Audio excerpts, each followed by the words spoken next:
Hello friends, कैसे हैं आप लोग।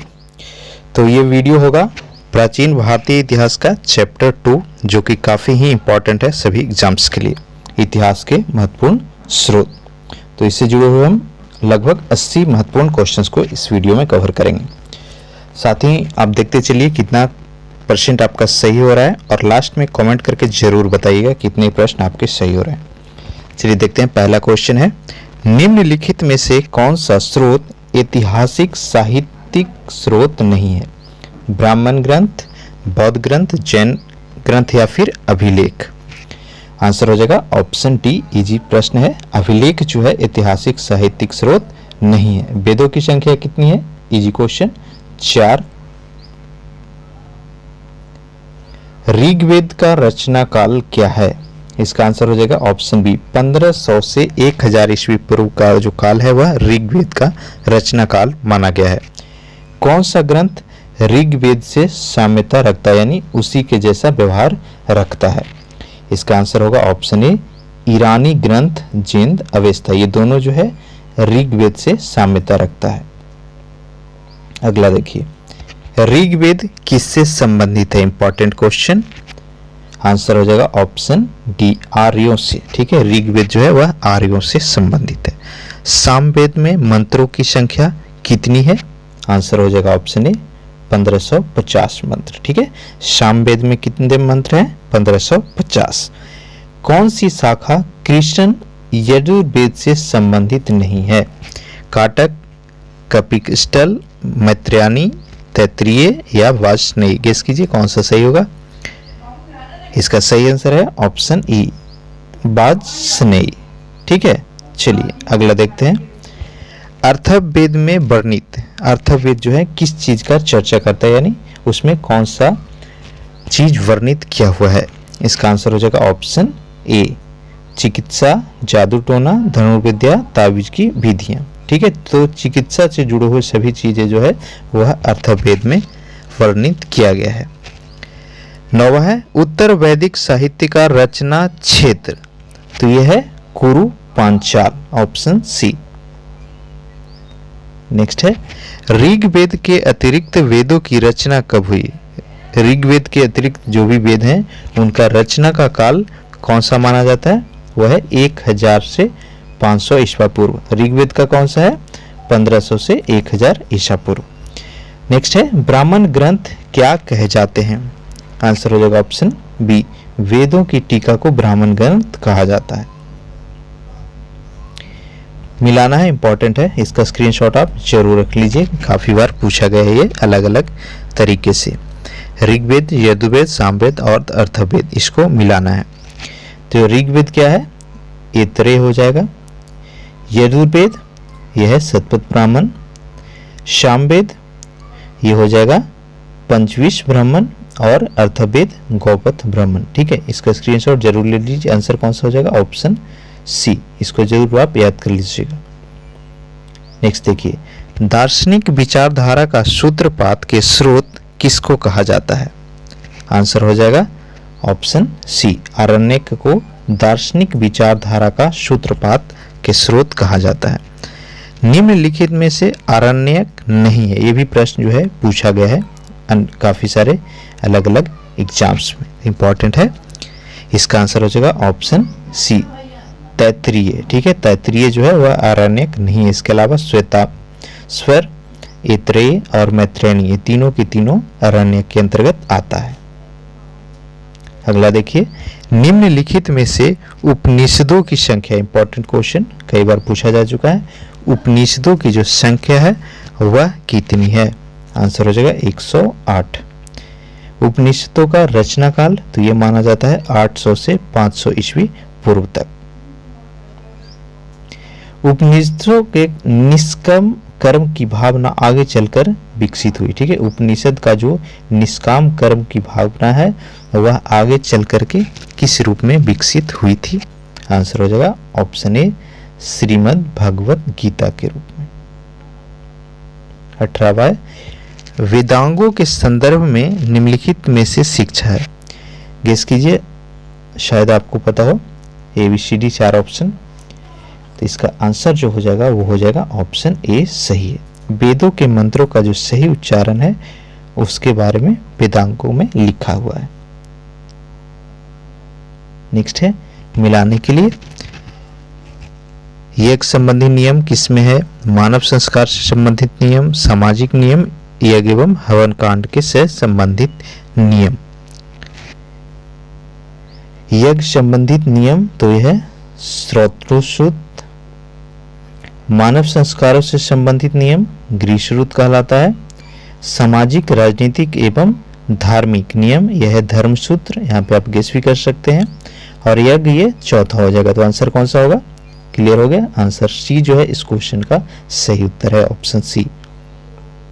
नेक्स्ट देखिए, शल्व सूत्र के उपविभाग, शल्व सूत्र के उपविभाग जो है वह एक भी नहीं है।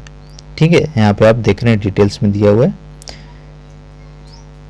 नेक्स्ट है मिलाने के लिए, अष्टाध्यायी, महाभाष्य, बृहद संहिता और निरुक्त, इसको मिलाना है। इसका आंसर हो जाएगा अष्टाध्यायी के लेखक कौन है? पाणिनि, याद कर लीजिए, इंपॉर्टेंट है। अष्टाध्यायी के पाणिनि है, महाभाष्य के पतंजलि, बृहद संहिता बराहमिहिर और निरुक्त के यस्क। ठीक है, एक बार फिर से देखिए ताकि आपको याद हो जाए। यहीं पे अष्टाध्यायी के लेखक कौन है? पाणिनि, महाभाष्य पतंजलि, बृहद संहिता बारहमिहिर और निरुक्त यास्क। तो आंसर कौन सा सही हो जाएगा इसका? इसका आंसर होगा ऑप्शन ए। नेक्स्ट देखते हैं, निम्नलिखित को सुमेलित कीजिए। यहाँ पे भी सुमेलित करना है, उपवेद और प्रतिवादक। आयुर्वेद, धनुर्वेद, गंधर्ववेद, शिल्पवेद और विश्वकर्मा। ठीक है, इसका आंसर देखिए कौन सा होगा? 22वां। इसका आंसर आपको कमेंट करके बताना है। ठीक है, एक प्रश्न हम आपको दे रहे हैं होमवर्क, इसका आप कमेंट करके बताइएगा जरूर। चलिए अगला देखिए, दर्शन शास्त्र का रचना काल कौन सा माना जाता है? इसका सही आंसर होगा ऑप्शन ए, 6ठी शताब्दी ईस्वी पूर्व से 3री शताब्दी ईस्वी पूर्व तक का काल दर्शन शास्त्र का काल माना जाता है, 6ठी से 3री। नेक्स्ट देखिए, न्याय दर्शन, दर्शन शास्त्र और प्रवर्तक को मिलाना है। ऑप्शन आप देख रहे हैं, ठीक है, इसका स्क्रीनशॉट ले लीजिए ताकि सुविधा हो। इसका जो सही आंसर है वो हो जाएगा ऑप्शन ए। ठीक है, न्याय दर्शन गौतम ऋषि, विशेषिक दर्शन कनद ऋषि, सांख्य दर्शन कपिल मुनि, योग दर्शन पतंजलि, भूर्मी मीमांसा जैमिनी और उत्तर मीमांसा वह है बद्रायन। ठीक है, आंसर कौन सा होगा सही? Option A. नेक्स्ट है, दर्शनों के संबंध में कौन सा कथन असत्य है? 5 ऑप्शन दिया हुआ, कौन सा कथन असत्य पूछ रहा है। ठीक है, ध्यान दीजिएगा, ऑप्शन लगाते समय आपको सत्य असत्य में कंफ्यूजन हो जाता है और एग्जाम में प्रेशर में क्वेश्चन जो है गलत हो जाता है। इसका आंसर देखिए, पहला देखिए, न्याय दर्शन तर्क पर आधारित है, सही है। विशेषिक दर्शन पदार्थ पर आधारित है, ये भी सही है। सांख्य दर्शन नास्तिकता का घोतक है, ये भी सही है। योग दर्शन योग से, ये भी सही है। ठीक है, तो इसका आंसर होगा ऑप्शन डी। जो भी कथन दिया हुआ सारे के सारे सत्य है दर्शनों के हिसाब से, ना कि असत्य है। नेक्स्ट है, महाभारत को वेद व्यास ने लिखा, कब लिखा था? इससे संबंधित जुड़ा हुआ 4 ऑप्शन कौन कौन सा सही है? आंसर हो जाएगा ऑप्शन ए, 950 ईस्वी पूर्व में हुए भारत युद्ध के आधार पर लिखा गया था। महाभारत का अंतिम संस्करण किस काल में तैयार हुआ था? आंसर हो जाएगा ऑप्शन बी। ठीक है, 27 का ऑप्शन ए होगा। ठीक है, सॉरी, महाभारत का अंतिम संस्करण जो है वह गुप्त काल में तैयार किया गया था, ऑप्शन ए। नेक्स्ट है, मिलाने के लिए महाभारत संस्करण और पद संख्या। इसका आंसर हो जाएगा जय में 8800 है, भारत यानी द्वितीय में इतना और तृतीय महाभारत अंतिम में 24,000। ठीक है, तो आंसर ऑप्शन ए सही होगा। नेक्स्ट है, निम्नलिखित में से सत सहस्त्री संहिता निम्नलिखित में से सत सहस्त्री संहिता कौन सा है? रामायण, महाभारत, मनुस्मृति या फिर ऋग्वेद संहिता? आंसर हो जाएगा ऑप्शन बी महाभारत। ठीक है, 29वां का महाभारत। 30वां है महाभारत के संबंध में कौन सा कथन असत्य है? ऑप्शन आप देख रहे हैं, गेस कीजिए कौन सा सही होगा। इसका सही आंसर होगा ऑप्शन डी, महाभारत में तत्कालीन इतिहास तिथि क्रम से वर्णित किया गया, ये गलत है। अगला देखिए, रामायण के संबंध में कौन सा कथन असत्य है? पांचों ऑप्शन को आप जरूर देखिए, अलग अलग प्रश्न में पूछ सकता है। 31वां का जो सही आंसर है वो ऑप्शन ई होगा। ये चारों के चारों जो पॉइंट्स हैं आप देख रहे हैं वो महाभारत के संबंध में सही है। नेक्स्ट है, प्राचीन भारत का विश्वकोश किन्हें कहा जाता है? इंपॉर्टेंट क्वेश्चन, प्राचीन भारत का विश्वकोश किसे कहा जाता है? आंसर होगा ऑप्शन ई, पुराणों को। ठीक है, चलिए अगला देखते हैं। पुराणों की रचना किस काल में हुई थी? इजी प्रश्न है, ऑप्शन हो जाएगा गुप्त काल। पुराणों की संख्या जो है वह है 18। वंशानुचरित संबंधित है, किससे संबंधित है? वंशानुचरित, ये जो संबंधित है पुराण से संबंधित है। खुदक निकाय क्या है? इंपॉर्टेंट है, खुदक निकाय जो है जातकों का एक अंग है। ठीक है, चलिए अगला देखिए, जातकों में निम्नलिखित में से वर्णित है? कौशल, अंग, मगध एवं काशी की प्रशासनिक व्यवस्था, 3री-4थी शताब्दी ईसा पूर्व के प्राचीनतम भारत का इतिहास, बुद्ध के पूर्ण जन्म का वर्णन या सृष्टि की कहानी। इसमें आपको देखना है कि जातक में किस किस चीज का वर्णन किया गया है। इसका आंसर हो जाएगा पहला, दूसरा, तीसरा, यानी ऑप्शन ए। ठीक है, सृष्टि की कहानी नहीं लिखा गया है। 1, 2 और 3 सही है। नेक्स्ट है, मनुस्मृति का रचना काल, तो ये जो है माना गया है 200 ईसा पूर्व से 200 ईस्वी के बीच। वर्तमान भारत की दंड संहिता का मौलिक आधार, जो हमारा आईपीसी है दंड संहिता, उसका मौलिक आधार जो है वह क्या है? आंसर हो जाएगा ऑप्शन सी, स्मृतियां। नेक्स्ट है, त्रिपिटकों की भाषा, इंपॉर्टेंट क्वेश्चन है। ठीक है, बीपीएससी में भी पूछा जा चुका है, अन्य स्टेट लेवल यूपी, पीसीएस हो गया, एमपी, सारे के एग्जाम्स में, दरोगा लेवल का भी एग्जाम्स में ये पूछा जा चुका है। त्रिपिटकों की जो भाषा है वह क्या है? Sanskrit, option C. नेक्स्ट देखिए, निम्नलिखित को सुमेलित कीजिए। शुद्ध पिटक, अभिधम पिटक, विनय पिटक, ये तीनों को मिलाना है। ठीक है, शुद्ध पिटक क्या है? बुद्ध के धार्मिक विचार एवं प्रवचनों का संग्रह है।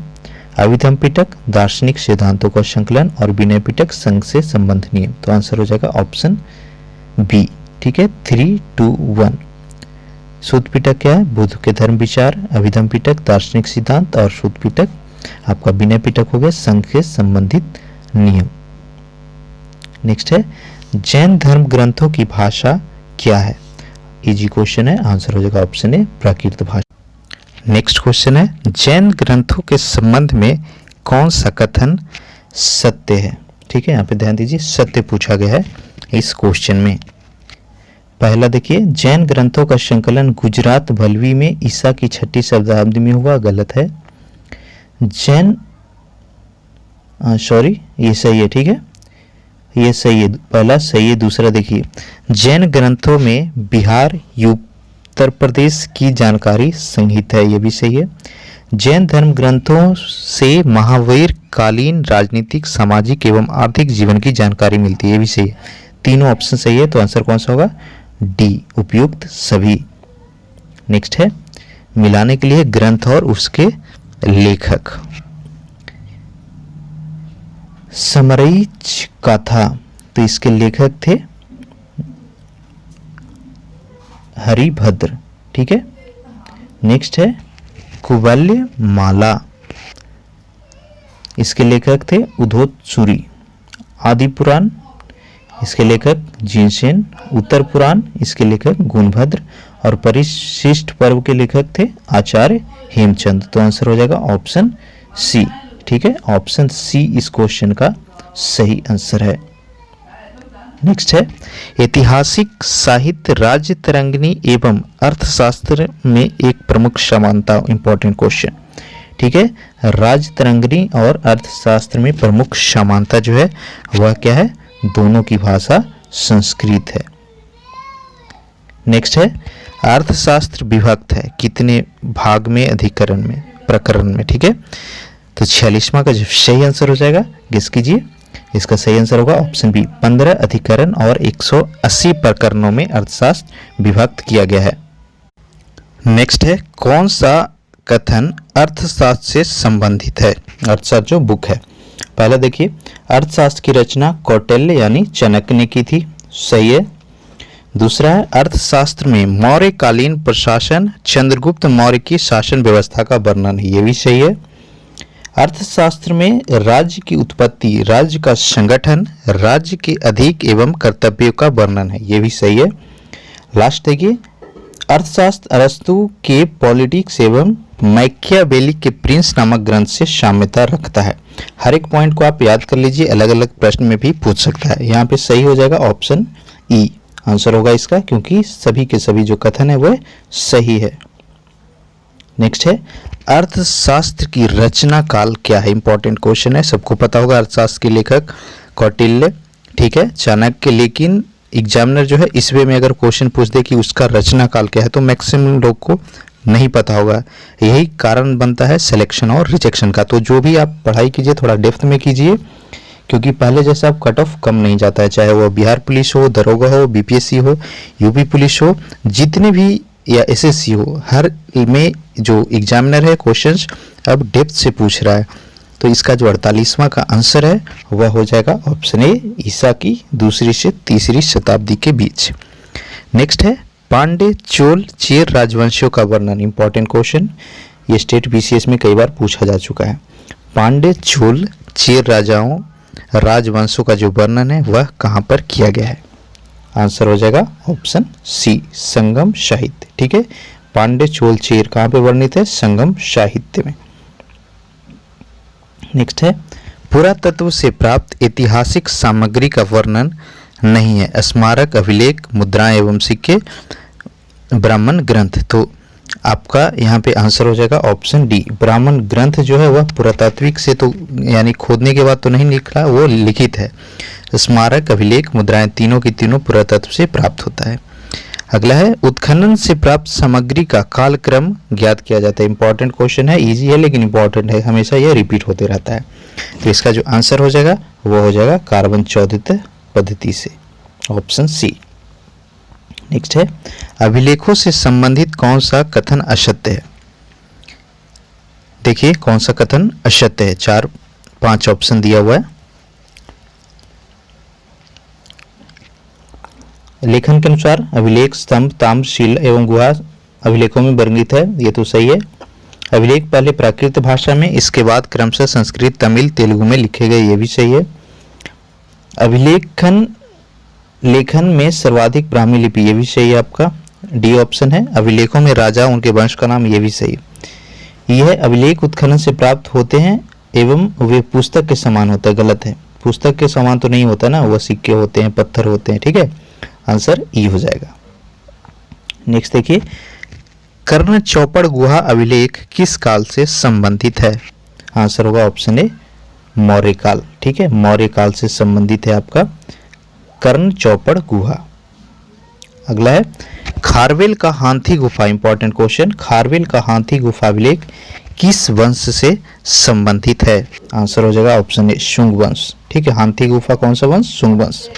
गुप्तकालीन सिक्के उत्खनन से प्राप्त हुए हैं, वायना दफिना, सांची, चिरांद, ब्रह्मगिरी, इंपॉर्टेंट क्वेश्चन है, पूछा गया है कई बार, आंसर हो गया बयाना दाफिना। ठीक है, ये गुप्तकालीन सिक्का है। नेक्स्ट है भारत के प्राचीनतम सिक्के किसके बने हुए थे, आंसर हो जाएगा ऑप्शन ए, आहत। पुराणों की संख्या किसके अनुसार 18 है, पुराणों की संख्या कितनी है, 18, और ये वराह पुराण के अनुसार कहा गया है। नेक्स्ट है मिलाने के लिए चीनी साहित्य और लेखक, इंपॉर्टेंट है, इसका स्क्रीनशॉट आप जरूर ले लीजिए और नोट डाउन कर लीजिएगा, चीनी साहित्य और किताबों के लेखक। फ्योक्यो सीक्यू, ठीक है। इसका याद करना थोड़ा टफ है क्योंकि नाम जो है वह उस टाइप का रहता है, लेकिन इम्पॉर्टेंट है, इसको आप ध्यान से देखिएगा। 60वां, ठीक है, फोक्योची, इसके लेखक है फहान। सी यू की हेनसांग, काउ फाकाओ ये इत्सिंग है, और फायु यान चूलिन ये है बाग हे से। तो आंसर हो जाएगा इसका ऑप्शन ए। नेक्स्ट है तहकीक उल हिंद के लेखक कौन थे? इजी क्वेश्चन, आंसर हो जाएगा ऑप्शन बी अलवेरुनी, ठीक है। तहकीक उल हिंद के लेखक कौन हो जाएगा? अलवेरुनी। मजमल उद तवारीख को किसके द्वारा लिखा गया था? ये भी अबुल हसन अली के द्वारा लिखा गया है। नेक्स्ट है चीनी यात्री हेनसांग की पुस्तक सी यू की, देखिए पीछे मिलाने में पूछा हुआ था, एक यहाँ पे सेपरेटली पूछ दिया गया है, तो उसका अनुवाद किसके द्वारा किया गया था? आंसर होगा ऑप्शन ए बाटर्स के द्वारा। नेक्स्ट है ध्रुव स्वामिनी मोहर किस वंश से संबंधित है? ये गुप्त वंश से संबंधित था ध्रुव स्वामिनी मोहर। नेक्स्ट है विक्रमांक कदे वचरित्रम में चालुक्य वंश का इतिहास किसने लिखा है? इस आंसर हो जाएगा ऑप्शन बी बिल्हन के द्वारा लिखा गया है। एरन स्तंभलेख इंपॉर्टेंट क्वेश्चन है, पूछा जा चुका है। एरन स्तंभलेख गुप्त काल के किस शासक के समय का है? आंसर हो जाएगा ऑप्शन बी भानुगुप्त। नेक्स्ट है बांसखेड़ा ताम्र अभिलेख कहाँ पर अवस्थित है? आंसर होगा ऑप्शन ए शाहजहांपुर उत्तर प्रदेश में। थेरावली क्या है? ये जो है जैन ग्रंथ है, ऑप्शन ए। नेक्स्ट है बृहत कथा मंजरी के लेखक, बृहत कथा मंजरी के लेखक वो हो जाएंगे क्षेमेंद्र, ऑप्शन सी। हिस्टोरिका के लेखक कौन है? इजी क्वेश्चन है, हेरोडोटस। हेरोडोटस को इतिहास का पिता भी कहा जाता है, याद रखिएगा। नेक्स्ट देखिए इंडिका के लेखक, काफी इजी क्वेश्चन है, मेगास्थनीज। नेक्स्ट है निम्नलिखित में से किसमें उत्तरापथ और हखमी साम्राज्य का वर्णन किया हुआ है? ये किया गया है हिस्टोरिका में, जो हेरोडोटस के द्वारा लिखा गया है। नेक्स्ट है अरबी यात्री सुलेमान की रचना कौन सी है? ये किया गया था सिलसिलातुल तवारीख, ऑप्शन सी। कौन सा चीनी यात्री नहीं है? फान हेनसांग दोनों है, सुंगयुन एरियन, ठीक है। तो इसका जो आंसर है वो हो जाएगा डी, एरियन जो है वह चीनी नहीं था। तो ये था इतिहास के प्रमुख स्रोत से जुड़े हुए सभी इंपॉर्टेंट एमसीक्यू को जो हमेशा रिपीट होते रहते हैं। चैनल पर नए हैं तो सब्सक्राइब कर लीजिए। Complete ancient history chapter wise और मॉडर्न हिस्ट्री चैप्टर वाइज दोनों का प्लेलिस्ट लिंक डिस्क्रिप्शन में दे दिया गया है, वहाँ से देख लीजिएगा एक एक करके सारे वीडियोस को। पीडीएफ्स के लिए हमारा टेलीग्राम चैनल है शिक्षा सेंटर, उसको सर्च करके ज्वाइन कीजिए। और भी वीडियोज़ के अपडेट्स के लिए, वैकेंसीज के अपडेट्स के लिए या कोई भी क्वेरीज के लिए हमारा फेसबुक ग्रुप बनाया हुआ है, उसका लिंक डिस्क्रिप्शन में दे दिया गया है, उसे ज़रूर ज्वाइन कीजिएगा। वीडियो